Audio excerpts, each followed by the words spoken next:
7:30 in the evening in India, and we are back again with a spotlight on G20. It is a news-packed show today. It was the second day of the Global Partnership for Financial Inclusion meeting in Kolkata, and the focus was on promoting financial literacy and reducing cost of remittances, which currently stand at more than 6% globally to around 3%. For the second day running, the focus was also on leveraging digital public infrastructure for financial inclusion and productivity gains. We will bring you the gist of the news emerging from Kolkata, newsmakers, and a flavor of G20 from Mumbai, Pune, and Hyderabad. I'm Munna Pradacharya. Let's get started with the top stories. Union Tribal Affairs Minister Arjun Munda opens G20 Global Partnership for Financial Inclusion Working Group plenary session in Kolkata. Terms financial inclusion as the bedrock of India's development strategy. Says in a span of a few years, over 47 crore beneficiaries covered under India's flagship financial inclusion scheme, Pradhan Mantri Jan Dhan Yojana.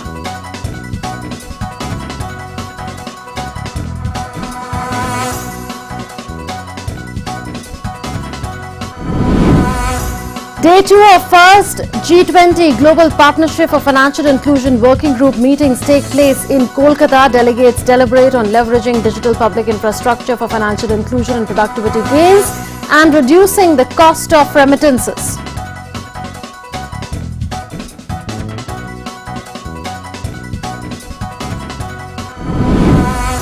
Seminar on financial literacy organized in Kolkata. 1,800 school students participate in the seminar to enhance their understanding of banking, digital payments, insurance, investment, fraud protection, and grievance redressal.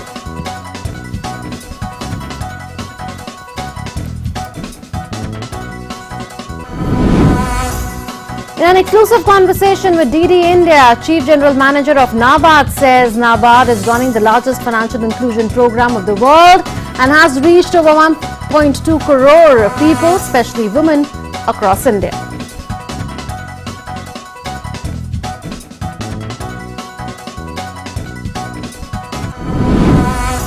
Startup 20 Inception meeting set to take place in Hyderabad on January 28th and 29th. In a first new engagement group, Startup 20 established under India's G20 presidency to help develop policies on entrepreneurship and innovation.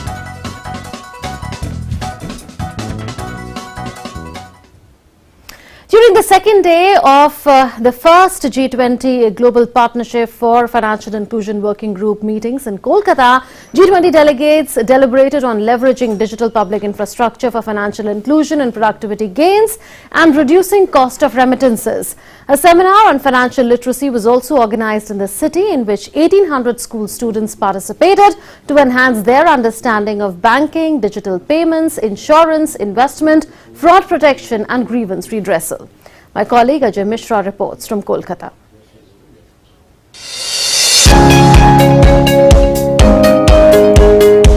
Day 2 of the Global Partnership for Financial Inclusion meeting in Kolkata started with a plenary that discussed the work plan for 2023 under India's G20 presidency. Union Minister for Tribal Affairs Arjun Munda welcomed the G20 Working Group delegation. In his address to the working group, he said that India advocates for equal opportunities and inclusive development for the world. He called for coordinated policy tools to promote zero hunger and zero poverty in G20 meetings. To ensure economic equality through income security for those below poverty line. Those aspects, when complemented with measures to ensure health security and insurance cover for all, especially for those below poverty line, promoting resources mobilization, philanthropy, public provisions, and social services in solidarity for zero hunger and zero poverty. Digital financial inclusion is one of the core focus areas for India at the G20 presidency. On the sidelines, a domestic outreach program on digital financial literacy involving over 1,800 students from various schools was the star attraction of the day. From Pune's educational institutions, over 5,000 students participated in model G20 sessions and interactive lectures. Children took keen interest in understanding the G20 working system and nuances of money management.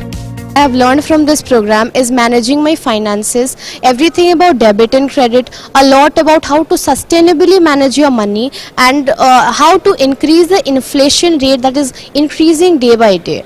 So a small, if you take everything into a summary, one of the most important thing that I have learned is if I learn to manage my own finances, I will be more independent tomorrow because I know how to manage my money, how to use it for a good cause. How to manage the financial income of our life and how there are how many type of bank and banking system they have explained in a good way, and how to use the money in a proper and how to save the money for our future and even for our use. This all thing I like.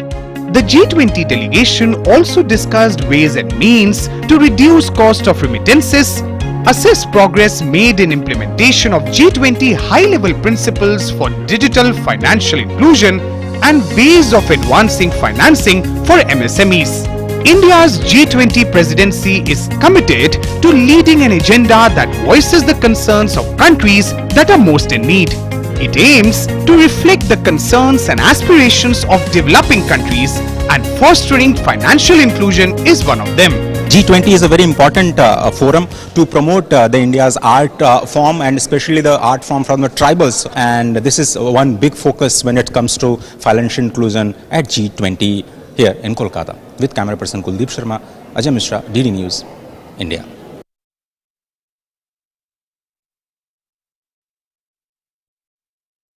Gives you a glimpse of the kind of progress that has been made by India in leveraging digital public infrastructure for financial inclusion. Take a look.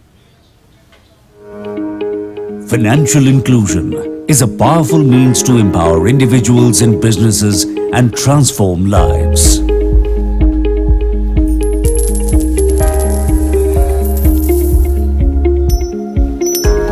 Achieved through 4 key steps. Aadhaar, the digital ID of every Indian. पहले loan लेने के लिए बहुत सारे कागजों की आवश्यकता पड़ती थी, अब डिजिटल आईडी दिखा के तुरंत लोन प्राप्त हो जाता है। Bank account. With Pradhan Mantri Jan Dhan Yojana, over 470 million bank accounts were opened. UPI. Digital transactions made easy and possible for everyone. UPI जब से आई है, डिलीवरी के टाइम पे लड़का तुरंत क्यूआर कोड दिखा के और पेमेंट करा लेता है और वो पेमेंट डायरेक्ट मेरे अकाउंट में रिफ्लेक्ट हो जाता है।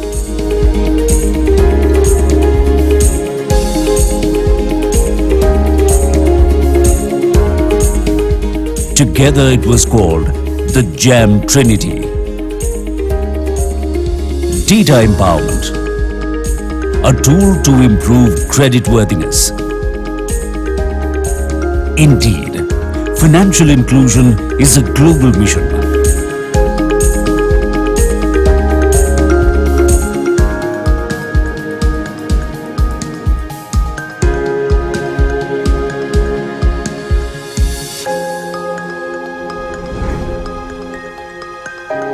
Vasudhaiva Kutumbakam, one earth, one family, one future. Vasudhaiva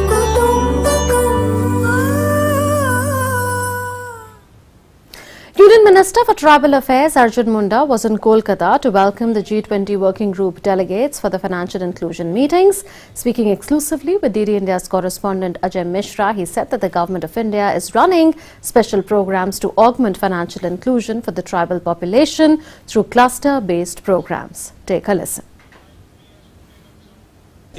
The Union Minister for the Tribal Affairs, Mr. Arjun Munda, is here to welcome the G20 delegation. Sir, what was the central message from Indian side that you gave to the delegation? Honorable Prime Minister always focus on how to the needy who are in the village background, who are in the rural background, how to financially they should be included and they come to a formal economy and their prosperity should be ensured, their saving potential should be ensured, their quality life should be encouraged. Honorable Prime Minister announced and focus and emphasize always Jan Dhan Khata. And we are also in tribal ministry, we are doing for through TriFed, Bandhan Yojana, to empower tribals and encourage artisans to their livelihood and sustainable development. India as an artisans country, they needs to promote, they needs to value. So we are now again after 75 years of independence under leadership of Prime Minister Modi, we are encouraging all the artisans and all the rural people how to they come up with the economy. Thank you very much. So, and G20 is a very important forum to promote the India's art form, and especially the art form from the tribals, which the Tribal Affairs Minister is in charge. And this is one big focus when it comes to financial inclusion at G20 here in Kolkata. With camera person Kuldeep Sharma, Ajay Mishra, DD News, India. NABARD is running the largest financial inclusion program of the world and has reached over 1.2 crore people, especially women, in many parts of the country. It is the nodal agency to spread the financial inclusion, especially in agriculture and rural development sectors in India. DD India's correspondent Ajay Mishra caught up with the head of NABARD, who was present at the G20 working group meeting on financial inclusion, on what India can offer to the world in the realm of financial inclusion. Take a listen. We are showcasing at this very important G20 working group meeting. Thank you for the opportunity. See, NABARD is, as you know, is Apex Bank for Agriculture and Rural Development in India. And over the last 40 years, NABARD has been in the playing the role of bringing in credit financial services to the excluded sections of the people in the country. In that sense, NABARD's role right from day one of its inception has been on financial inclusion. Having said that, I should also say NABARD pioneered the largest financial inclusion initiative in the world in the form of the self-help group program, where we had informal groups of 15 to 20 rural women who joined together to form a self-help group, and it was NABARD's initiative which enabled these women to access bank credit from institutional sources. So that is the largest financial inclusion initiative, and it is the largest and the most cost-effective microfinance program in the entire world. NABARD was one of the key partners in that initiative, along with the Government of India, Reserve Bank of India and other senior luminaries. And post that, Government, Reserve Bank of India and NABARD set up the Financial Inclusion Fund.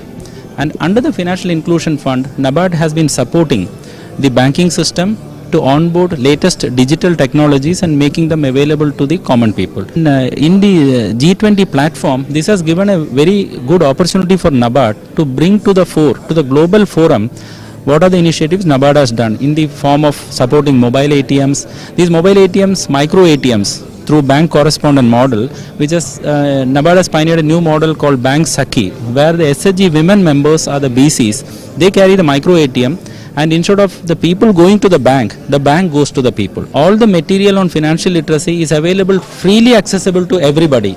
We are in the process of, as our government says, Reserve Bank of India says, democratizing knowledge. National Center for Financial Education, which is an RBI-led initiative, they have put their entire reading material free of cost for anybody to access. So we are becoming a world leader, I will say a Vishwa Guru, in sharing the knowledge of financial literacy to all the countries here. So, thanks very much and all the best for the future endeavors. Thank you very much.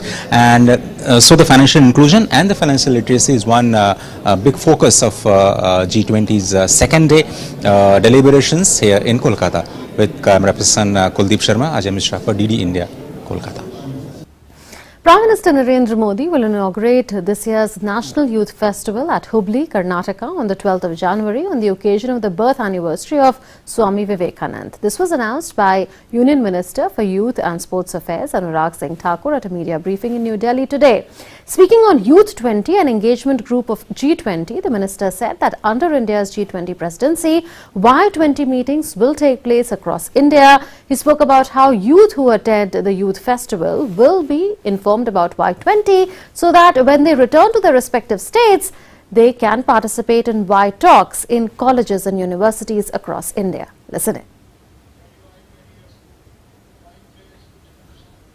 G20 की presidency Bharat को मिली है, अपने आप में एक ऐतिहासिक पल हम सब के लिए है और G20 के अंतर्गत यूथ 20 का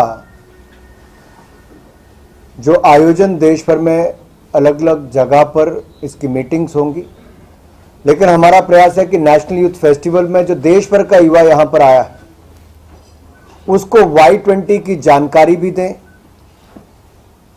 और ये युवा जब अपने राज्य वापस जाएं तो वाई टॉक्स इसका आयोजन देश भर में यूनिवर्सिटीज और कॉलेजेस में हो। G20 की प्रेसिडेंसी को जहां एक और दुनिया भर के देश यहां आकर अपने बात रखेंगे, हम Y20 के माध्यम से, वाई टॉक्स के माध्यम से जन जन तक उस बात को ले जाने का काम करने वाले हैं। The first G20 Health Working Group meeting under India's presidency is scheduled to take place on the 18th and 19th of January in Thiruvananthapuram, the capital city of Kerala. India is aiming to continue to consolidate global health priorities and key takeaways from previous presidencies while focusing on critical facets that require strengthening. A side event on medical value travel is also planned at that time. An exhibition on Ayush will be organized in Thiruvananthapuram on the sidelines of the first Health Working Group meeting. Yoga on the beach will be a key attraction on 19th January.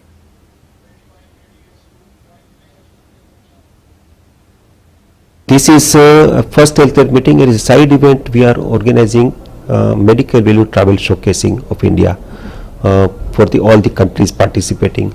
And this is a very good opportunity for us to showcase how traditional medicine is working, for the healing, for the, medical value. People are coming from all over the world for the treatments, authentic treatments of Ayurveda, yoga and other traditional systems of medicine. And we are happy that we have, arranged a wonderful expo where these providers will be there. They will be talking about their services. Not only that, we also arranged visits to couple of such facilities where they can go physically and see by their eyes that this is happening, and thousands of people are coming. The idea is to showcase that how science-based evidences are being used to help to disseminate the healing, the authentic treatments from traditional medicines for the difficult to treat disorders for which India is becoming a destination, and lot of people are coming from across the world. So now let us recall the three priorities in the realm of health. They are priority number 1, health emergencies, prevention, preparedness and response. Priority number 2 is strengthening cooperation in pharmaceutical sector for affordable access to vaccines, therapeutics or drugs. And the third priority is digital health innovations and solutions to aid universal health coverage.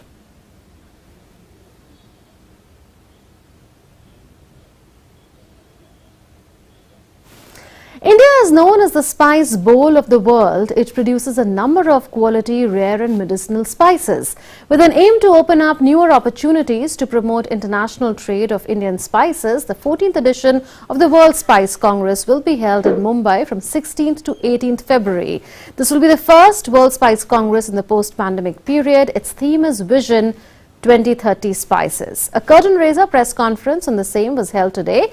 Organized on the sidelines of the G20 presidency of India, the event will have key policy makers, regulatory authorities, spice trade associations, government officials as well as technical experts from key G20 countries. Policy makers, regulatory authorities, spice trade associations, government officials and technical experts will be there participating in the event. Here's D. Satyan, Secretary, Spices Board in the Ministry of Commerce and Industry, and Bashish Narayan Jha, Director, Marketing in Spices Board, speaking on the importance of the World Spice Congress. Take a listen. This World Spice Congress 14th edition will be held in Mumbai. This is basically for export promotion. We are trying to connect our spices stakeholders, especially exporters, with the global spice stakeholders, especially traders. And it's also a very good platform for exchange of ideas, to discuss about the problems in the sector for effective solutions, and people can present the best models available for cross-learning. So there are so many benefits, and the overall benefit will be for the spices industry, and we hope that all these events will lead to export promotion and increase in exports. For spreading awareness among the people of Pune regarding G20 meeting that will be held in the city, a bicycle rally was organized by the Pune Municipal Corporation.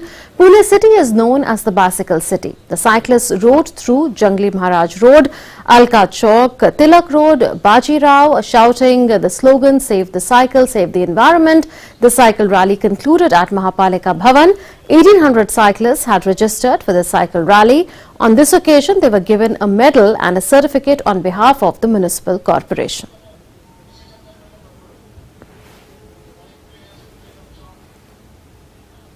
G20 के लिए हम जो जन जागृति कर रहे हैं, उसके अवसर पे हमने बहुत सारे इवेंट्स हैं जो 15-16 तारीख तक आयोजित किए हुए हैं. उसके अवसर पे आज एक अच्छी साइकिल रैली सारे पुणे के नागरिकों की सहायता से, उनके पार्टिसिपेशन से यहाँ पे आयोजित की गई थी. सुबह 6:30-7 बजे से ये बहुत ही एक उत्साहपूर्ण वातावरण यहाँ पे देखने को मिला.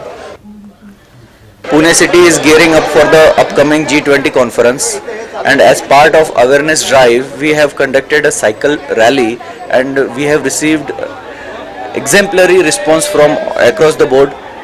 I thank all the participants for participating in today's G20 awareness rally. G20 Infrastructure Working Group meeting will be held in Pune on 16th and 17th January. This is set to benefit all sectors of Pune city, from education to industry. Youth have high expectations from this conference. Pune, besides being a cultural hub, is getting a new identity as a startup hub. Due to the G20 conference, new consciousness will be created among the youth. DD India's correspondent Shama Mishra caught up with college students in Pune on what they think about the upcoming G20 meetings in their city. Listen in. और G20 में कैसा होता है कि जो दूसरे countries होते हैं वो अपने इंडिया में या दूसरी कंट्रीज में बिजनेस के लिए या एजुकेशन के लिए नया बिजनेस चालू करते हैं. तो अभी G20 के इससे हमारे इंडिया में ऑक्सफोर्ड और हार्वर्ड यूनिवर्सिटी आने वाला है, जिससे स्टूडेंट्स को बहुत मदद मिलने वाली है और बहुत बड़ी अपॉर्चुनिटी है स्टूडेंट्स के लिए. और उससे बढ़िया ये है कि बिजनेस फॉर्म के लिए भी बहुत सारे इन्वेस्टर्स आते हैं इंडिया में, नई कंपनी फॉर्म करते हैं और उससे बहुत सारे बिजनेसमैन को बहुत अच्छा फायदा होता है. और G20 में 85%, मतलब जो G20 में 20 कंट्रीज आती है ना, उससे 85% ऑफ जीडीपी ऑल ओवर ये 20 कंट्रीज कलेक्ट करते हैं ऑल ओवर वर्ल्ड के, और ये 60% ऑफ इंडिया पॉपुलेशन है जीडीपी के अंदर, और ये हमारे लिए बहुत अच्छी अभिमान की बात. G20 जो है विश्व के टॉप 20 इकोनॉमीज का फोरम होता है, एंड वो इस साल होस्ट हो रहा है इंडिया में, एंड ख़ास तौर पे हमारे पुणे सिटी में. एज सिटीजन ऑफ पुणे मुझे बहुत गर्व महसूस हो रहा है कि G20 समिट इंडिया में एंड इसके 3 मीटिंग्स पुणे में होने वाले हैं, जिससे बड़ा ही फ़ायदा होगा पुणे सिटी के इकोनॉमी को. पुणे सिटी का कल्चर पूरे विश्व के सामने एक्सपोज होगा, और पुणे सिटी जिसे ऑक्सफोर्ड ऑफ द ईस्ट कहा जाता है, ये जाना जाता है एजुकेशन के लिए, ये जाना जाता है अपने कल्चर के लिए, ये जाना जाता है अपने फूड के लिए, जो बहुत ही अहम एस्पेक्ट्स है किसी भी कंट्री के इकोनॉमी को बिल्ड करने के लिए.